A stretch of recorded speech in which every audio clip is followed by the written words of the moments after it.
A Small Town Gamble. By Melinda Curtis. Chapter 1. Harmony Valley. What do you mean you won't hire me? Annie Ray stared at her cousin Jill in disbelief as they meandered through Harmony Valley's town square on a sunny Saturday morning in October. The word around town is that you need part-time help. I need a part-time maid. Jill frowned. And not apologetically. She owned the railroad stop retreat on the outskirts of Harmony Valley, a small operation that nevertheless required Jill to make tough decisions. Annie, you have a finance degree and years of corporate experience. I'm not going to hire you to scrub my toilets. You should be happy pouring wine at the local winery's tasting room. I was looking to supplement my part-time income. As a trapped-by-circumstance single mom, Annie wasn't ready to let the chance for a second part-time job pass her by. She pressed on. I've tried for nearly 2 years to get back into corporate finance. It's time to give up on that career path. No one wanted to hire a woman who'd once worked for, and been married to, a corporate embezzler, especially a woman who claimed not to have noticed anything amiss at work or at home with her ex. Annie couldn't blame the companies she'd applied to for considering her too much of a risk. If she were in their expensive shoes, her entire ordeal seemed too far-fetched to be believed. Isn't that the defining story of my life? A history too far-fetched to be believed. It's time to lay my cards face up on the table and evaluate whether I'm in or out. Annie blew out a breath, shoving her hands into her jeans jacket pockets. I've thought long and hard about this. Anne, I'm out. Jill drew Annie to a stop and faced her. The ends of her long, brown hair lifted gently by the lackadaisical October breeze, so carefree and at odds with the fiery determination in Jill's big, brown eyes. Repeat after me, I am not giving up on a career in finance. Why not? I'm trying to be glass half full. Harmony Valley is a great place to raise kids. You said so yourself last night at book club. Annie tried to smile, then tried harder to hold her frustration over being careerless in check. Jill was more like a sister to her than a cousin. None of this was her fault. Besides, she couldn't blow her stack. They weren't alone. They were attending the farmers' market in Harmony Valley's town square. The small town was located in northern Sonoma County where everyone knew everyone's business, or wanted to. People milled around them on this, the last farmers' market of the year. Many, young and old, were dressed in Halloween costumes and trick-or-treating at the vendor tables, including Annie's 6-year-old daughter, dressed as video game heroine Princess Peach, 2 of her friends, dressed as video game heroes Mario and Luigi, and Jill's son, dressed as Mario's arch-nemesis Bowser. Jill and Annie weren't among the costumed. Annie wore a gray maxi dress topped with a jean jacket. Jill wore blue jeans and a black hoodie with the railroad stop retreat logo on the front. I don't have any pride left, Jill. Annie moved closer to her cousin, lowering her voice. You know my childhood wasn't a fairy tale. In Vegas, at least. Nor was mine, Jill said stiffly, expression shuddering. Annie felt bad about triggering that. But she was on the Pity Train Express, no stops allowed. My marriage was short and notoriously disastrous. While mine is long and disastrous. Yes. Present tense. Jill turned the simple wedding ring around her finger, a nervous habit. She'd chosen to leave her husband on her wedding night but had never divorced him. According to Jill, she hadn't seen or heard from him since. One up this, Annie continued down the track of woe is me.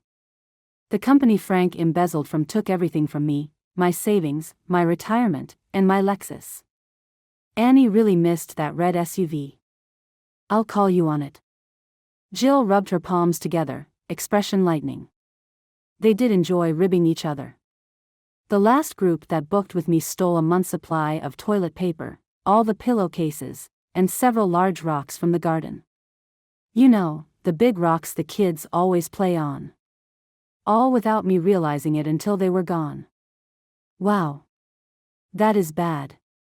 More than a little competitive herself, Annie reached for something her cousin couldn't top. But I'm a 30-year-old single mom, working part-time pouring wine, and living with my grandmother. Their shared grandmother. They both looked her way. Glamma used to be a Vegas showgirl and had appeared today dressed as Glinda the Good Witch of Oz. She'd been waving her wand all morning, sprinkling attendees with glitter she called fairy dust, promising to bring them joy and good luck. Much as I love Glamma, Annie began. I think I win the gold medal for woman most in need of a job she's overqualified for. And then she added in a softer voice, please Jill. Jill's long brown hair was tousled by the coastal breeze once more as she considered Annie's argument. But it was a short contemplation before she said simply, no. No. Annie walked in a small, tight circle before fixing her beloved cousin with a frown. You can't do me this one little favor? I talked Matthew Burns into asking you to prom in freshman year. I drove to Vegas to pick you up when you panicked after rushing into marriage. I played Santa Claus for Teddy when I was 9 months pregnant with Maddie. She could go on. They'd been through a lot together. All I'm asking is to be your part-time room cleaner. And that's your answer? No? That's right. Jill gave a brisk nod, gathering her hair and securing it with a black hair scrunchie. Thank you for your interest, but I've got a different type of candidate in mind. Annie hung her head. My streak of bad luck persists. I can't even get a job cleaning toilets. Don't get me wrong, Jill continued, leading Annie over to the wrought iron bench beneath the square's lone oak tree, the bench that had seen more than its share of marriage proposals. I'd love to help you. But I'm already employing Glamma. One family employee is more than enough drama for me. Jill gestured toward their paternal grandmother, who was tossing silver glitter on Snarky Sam, the town's persnickety pawn shop owner. Sam took it well, smiling up at Glamma as if her fairy dust could charm even the grumpiest of Harmony Valley's old men. And chances were, it could. For a widow pushing 80, Gloria Ray, aka Glamma, was a looker. No gray hair for her. She was a brassy blonde with an hourglass figure and a carefully made-up face. But she was more than her careful presentation. She was living her best life, which was demoralizing for Annie, whose best life seemed to be behind her. Annie was spinning her wheels in Harmony Valley watching Father Time shuffle past. Meanwhile, her grandmother wasn't sitting back and letting life pass her by. Just last week, Glamma had entered a ballroom dancing competition in Sacramento and won in her age group. Last month, she'd gone on an over-60 singles cruise to Alaska, returning with tales of all the hearts she'd broken. Last summer, she tried out to be a contestant on a nationally televised game show. She approached life as if there was nothing she couldn't do. I should take a lesson from her book. Glamma moved to a table where a local gardener was selling pumpkins. Which one should I choose as my carriage to the charity ball tonight? The biggest one, of course. Perhaps sensing a sale, the woman grinned, gesturing toward a huge, orange pumpkin. That big one. It's more like a party bus than a Cinderella carriage. Smiling sweetly, Glamma picked up a small white pumpkin, hardly larger than a softball. This is more my style. I'm partial to compact, sporty carriages. Ferraris, McLarens, Jaguars, and the like. Luxury sports cars, she meant. Annie chuckled, nudging Jill. You can take the showgirl out of Vegas, but you can't take Vegas out of the showgirl. So true. It was Jill's turn to nudge Annie. But since you're touting clichés, look how quickly you took your eyes off the prize that is my job opening. You don't really want me to hire you because if I do, you'll give up trying to return to the corporate world where you belong. Face it. You're a math geek. You love working with numbers, whether it's calculating interest on a loan or counting the odds you'll be dealt a face card in a game of blackjack. Annie frowned. No offense. Jill looped her arm around Annie's shoulder and hugged her. What I'm saying is that I don't want you to give up what you love. Annie sighed, accepting defeat. And Jill knew it. Her smile was full of sympathy. Don't feel bad. The right opportunity will come along. And this time, I just know it'll be a sure thing. Annie scoffed and muttered, "A sure thing." They didn't exist. Their kids ran past, half hidden in a larger group of children dressed as an assortment of vampires, ghosts, clowns, and doctors. Maddie's pink princess dress had a muddy hem, but she looked as if she'd had fun muddying it. Glamma followed the children, smiling, tittering, and waving her star-topped wand.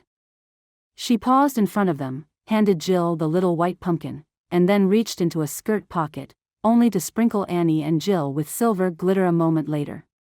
"My fairy dust will bring good luck, sunshine and smiles to those dreary faces."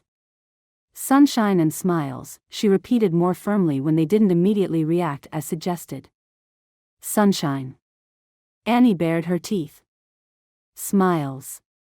Jill did the same. "Much better." Glamma flitted off, her silvery blue bell skirt swaying with every step. Glamma and Grandpa Ray, Las Vegas natives, had taken Annie in for a year after her mother skipped town and Dad had made bad choices that risked his life and the roof over their heads. The next year, Annie's mother had settled in Harmony Valley and Annie had joined her. It was here that she and Jill had formed an unbreakable bond. Then, before Jill and Annie's senior year, Jill's parents had struggled to keep the railroad stop retreat open and their marriage together. Jill had been sent to live with her maternal grandparents in Vegas, only to return at the end of the school year married and pregnant. Since then, she'd worked at the retreat with her parents, who'd now retired and moved to Phoenix. After Grandpa Ray died, Annie's mother sold Glamma her home in Harmony Valley and moved to Alaska with a gold miner she'd met online. Because, that's the kind of free-spirited, unfettered life Mom lived. Annie had been living with her grandmother since her ex-husband had first been arrested for embezzling. She'd chosen to return here because she'd been let go from her much-beloved corporate finance job and was being hounded by the media. Small town, isolated Harmony Valley wasn't convenient for reporters seeking a story. Annie could be just another soccer mom in Harmony Valley, reactivate her accounts on social media, go back to feeling like there was nothing of note about her other than being the mother of a precocious little girl. And speaking of, a young, familiar voice reached Annie's ears. "No. I get to save Mario and Luigi from Bowser this time." Maddie's high-pitched, upset voice carried across the town square. "Kitty was first. Alex was second. And I'm third." Third. Numbers were just as important and fascinating to Maddie as they'd been to Annie when she'd been that age. That fascination could be both a blessing and a curse. Before a fight erupted, an excited greeting rose up among the children. They scampered across the lawn toward the latest residents to join in on the Halloween celebration. Rose Cassia, a Harmony Valley Town Council member, skipped over to Glamma in her Tinkerbell costume. She was followed by the rest of the town council, two grandmotherly types dressed as pirates. One pirate wheeled her red walker over the grass. The other brandished her small, plastic cutlass as if she were fencing. Jill gently plucked at Annie's short, blonde hair, apparently on a quest to remove silver glitter. "Look, if you can't get hired by a big company where you can wear fancy clothes and high heels, why not start your own accounting firm here in town? You can dress up for work, or when we watch the kids play soccer, or for book club. It's not so much about the clothes." Although Annie enjoyed the sense of confidence donning a power suit gave her. She stared down at the toes of her sneakers, which seemed to be the fanciest footwear she'd worn lately. "I enjoy crunching numbers and assessing risk, not hiring and firing." "Grouch." Jill teased. "Who says you have to hire anyone? I'd be happy to be a business of one. But I can't run the retreat alone. Whereas you," she nudged Annie once more. "Whereas I could be a one-woman shop." If only doing people's taxes excited her. Annie's cell phone rang, interrupting Jill's pep talk. Annie glanced at the screen, pulse accelerating with spirit-raising hope. This is a Las Vegas number. And not one she recognized. "Oh." Jill clammed up, the way she always did when anyone mentioned Sin City. "I still can't believe you applied for a job there." "I can't either. But needs must. Doesn't mean I'll get the job." Annie was quickly coming back down to earth. This is probably another courtesy call to say thanks for applying. Annie answered, moving away for some privacy. When her call was finished, Annie returned to the bench and Jill's side. She was beaming, feeling lighter than she had in weeks. Slotto Gambling Machines wants me to fly out for a day of interviews next week. Can you believe it? No, Jill's reply was as wooden as her features had become.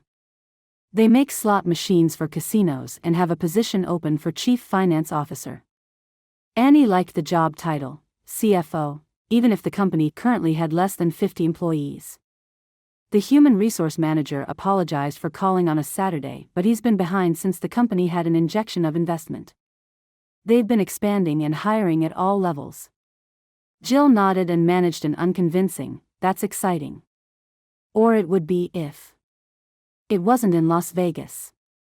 Jill didn't need to finish her sentence. They had few secrets between them. Deep down, Annie felt the same way about relocation. Vegas wasn't her preference as a place to rebuild her life. There was her estranged father, for one. And the horrible, never-to-be-repeated or spoken of event in her past for another.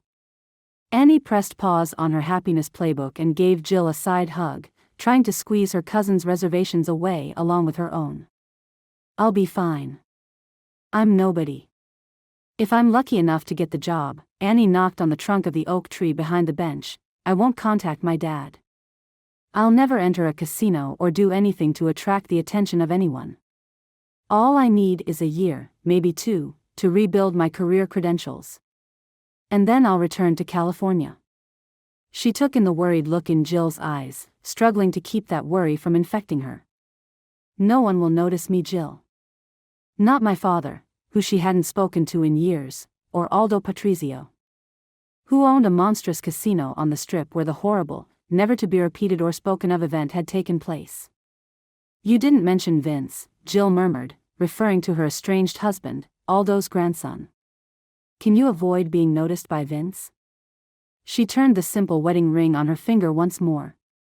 "Do you promise to stay away from the Strip? From your father? And the Patrizios? I don't want you to get hurt or Vince to show up here expecting." Jill swallowed thickly, gaze drifting toward her son Teddy. "Of course, I promise." Annie gave Jill another squeeze. "This job is at a very unglamorous manufacturing company. No one who works in a casino or is even remotely connected to my father or the Patrizios will know I'm in town." Annie's gaze caught on Glamma. She waved her over. A little pixie dust would be welcome about now. For some much-needed joy and luck. Las Vegas, a week later. "Vince? What are you doing here?" Sam Knight entered the extravagantly furnished studio apartment he rented. He dropped his keys, wallet and sunglasses on a bowl on the kitchen counter, frowning at his best friend and landlord. "Don't you live in a big, fancy house?" "The one attached to the garage Sam lived over." "I do." Vince Patrizio sat on the compact, trendy brown couch. His feet rested on the wood coffee table. There was a football game on the TV and a beer bottle in Vince's hand. "But my house is too big and fancy." Translation: too quiet and empty. Vince glanced at Sam, gaze as dark as his crisply cut black hair. "Where've you been?" "Working." "As a private investigator or as a bounty hunter?" Vince sipped his beer and gave Sam a disapproving look, most likely because he knew Sam hadn't been investigating anyone. This was a topic they frequently argued over. Vince considered bounty hunting too dangerous while Sam welcomed the risk. "I'll give you one guess as to my workday." Sam touched a spot beneath his right eye. He'd run down a bail jumper who'd robbed a pair of tourists at gunpoint a few months back. The runner had a short, dull blade, one that had given Sam a 2-inch flesh wound. And when a bleeding Sam had disarmed him, the guy had the nerve to pop Sam in the right eye, which now felt puffy and like it wanted to close. "Yep, there's a reason Vince won't need more than one guess as to what I was doing." "Bounty hunting will get you killed," Vince said in a voice that sounded like a prophecy. "Are you my mother?" She didn't approve of Sam being a bounty hunter either. "Your mother is a saint," Vince said in that superior tone he wielded like a weapon. He wore an expensive pair of pants and a custom-fitted silver dress shirt, both of which were at odds with his bare feet. "And since neither of us is ever going to achieve sainthood, I'll leave it at that." "Will you, though?" Sam kicked off his shoes and tossed his blood-soaked lightweight jacket on top of them. "I'd wager you'll tell my mother what I've been doing the next time she visits." "Without a doubt." Vince gave him a wry smile. "She always brings me homemade banana nut bread in exchange for information on the son who never calls home. How easily you can be bought." Sam selected a beer from among many options in the refrigerator and a small bag of frozen peas. He walked past his neatly made bed and into the small space devoted to what Vince had oversold as a living room. It fit only a narrow coffee table, and a large TV mounted on the wall above an inset gas fireplace. Sam dropped into the corner of the brown couch opposite Vince and took in Vince's progress on his beer, a lot, the stack of file folders on the coffee table, large, with what looked like a contract sitting on top, signature line blank, and the score in the football game, lopsided. Vegas was losing. Shocker. Sam rested the bag of frozen peas on his right eye. To what do I owe this pleasure? He was too tired to pretend he wasn't beat and beat up. "You've fallen down a rabbit hole," Vince said flatly, not even doing Sam the courtesy of looking him in the one good eye he had left. "Tracking down the lowest of the low when you could be doing your father's work tracking down teenage runaways." Vince finally faced him. "Look at yourself, man. You look as if you came out the wrong end of a meat grinder. This is me pointing out that you're letting what happened in the past dictate your choices in the present. You're living in the shadows as if you belong there." "I do belong there. But out." "No," Vince ripped part of the label off his beer. "When we left the Marines 2 years ago, we promised to watch out for each other." Sam closed his eyes, trying to shut the door on a badly braided combination of sharp guilt and sharper truth. But they kept binding together, drawing his shoulders inward while trying to draw him into that spotlight Vince seemed to want him under. A microscope, more like. Sam opened his eyes and decided humor was called for. "At the time we discussed keeping in touch, I meant it in a more laissez-faire kind of way. Like I'd make sure you had a place to go at Christmas if your family drama got too heavy." Which it often did. Vince didn't offer a rebuttal. He simply lifted Sam's t-shirt sleeve, revealing the white bandage that hid too many black stitches. And then, he pinned Sam with a stare that said not to try and bluff a bluffer. And since Vince came from a family of gamblers, his grandfather had parlayed his luck with cards into ownership of one of the largest hotels and casinos on the Strip, it was always hard to get anything past Vince. Not that it had always been that way. When they'd first met, Sam was Vince's sergeant and could read the younger man like a book. Vince had shown up in the Marines with a real Rolex, a heavy chip on his shoulder and a hair-trigger temper, characteristics that had told Sam more than he needed to know about his upbringing, fed by a silver spoon, crushed by the weight of wealthy expectations, and a fighter looking for something to believe in. And for some reason, Vince chose to believe in Sam. They'd served overseas in the Marine Corps Embassy Security Group where it didn't matter what your economic background or family history was. Those who worked and bunked together protecting diplomatic staff became family. Over 2 years ago, their service had ended in tragedy, gunfire, bloodshed, hospitals, rehab, therapy, and, eventually, honorable discharge. Vince had left the Corps with a leg injury to face a family that demanded perfection. Sam had left with a mental wound to face his mother's desire that he carry on his dead father's legacy. Neither Vince nor Sam were living up to family expectations. "Have you been sleeping well?" Vince asked as a referee in the football game called an illegal chop block. "Have you?" Sam demanded in return. "Touché." Vince held his beer bottle toward Sam. Sam clinked his bottle with Vince's. They both took a sip. Sam knew Vince wasn't letting the bounty hunter thing go. And on one level, he appreciated it. No one else knew what he'd been through and what demons he still wrestled with. Play on the football field restarted. As did Vince's wellness check. Tell me why you have to add bounty hunter to your resume. His directness made Vince a good businessman. But it also made him a pain-in-the-butt friend. Sam stared at the ceiling, hand running lightly over the bandage just below his shoulder. He supposed Vince deserved an honest answer. It gives me satisfaction to force bad guys to face justice for their sins. Because after engaging in a gunfight for his country and killing terrorists, other human beings, some too young to carry a gun, Sam hadn't atoned for his. I might never forgive myself. Same old argument. Vince ran a hand through his black hair. We did our duty. A veteran with a Purple Heart is supposed to be a hero, not a man who carries guilt over his service. Key word being supposed, Sam said gruffly. I took lives that day, not all of them true soldiers. You saved lives that day, Sam, Vince insisted, dark brows riding low over black eyes that saw too much. You saved my life and those of the workers in the embassy, the ones who weren't armed and would have been slaughtered by terrorists young and old. Sam's head pounded. His black eye ached.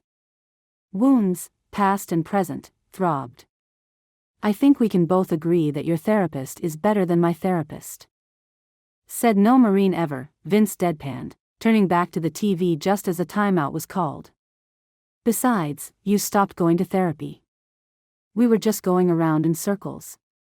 The therapist preached self-forgiveness and Sam refused to sit in a padded pew and listen. I have some safer work for you while you recuperate from your latest capture. Vince leaned forward and tapped the pile of folders with the contract on top. These are new employee background checks for a company I've invested in, Slotto Gaming Machines. He pulled out 2 sheets of paper. You'll need to sign a non-disclosure agreement and service contract. Background checks. Sam rolled his eyes. No one unworthy ever applies for a job if they know there's going to be a background check. Since I recommended someone in this stack, I hope that's true. Vince finished his beer and stood. You have 10 days to get them done. 10 days. Sam scoffed. Low priority. For you, maybe. Vince shrugged his shoulders back, as if needing to release tension. You need to hang around with someone other than bail bondsmen and criminals who skipped their court date, Sam. You'll sleep better at night. He walked slowly, his limp barely discernible, as he headed toward the door. I want the signed non-disclosure agreement and service contract before I leave for work tomorrow. The quarterback fumbled. Sam set the paperwork back on the coffee table.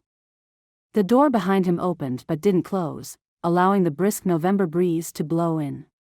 Sam turned, suddenly curious. Which person in this stack do you want me to approve? Vince didn't answer other than to say, sweet dreams.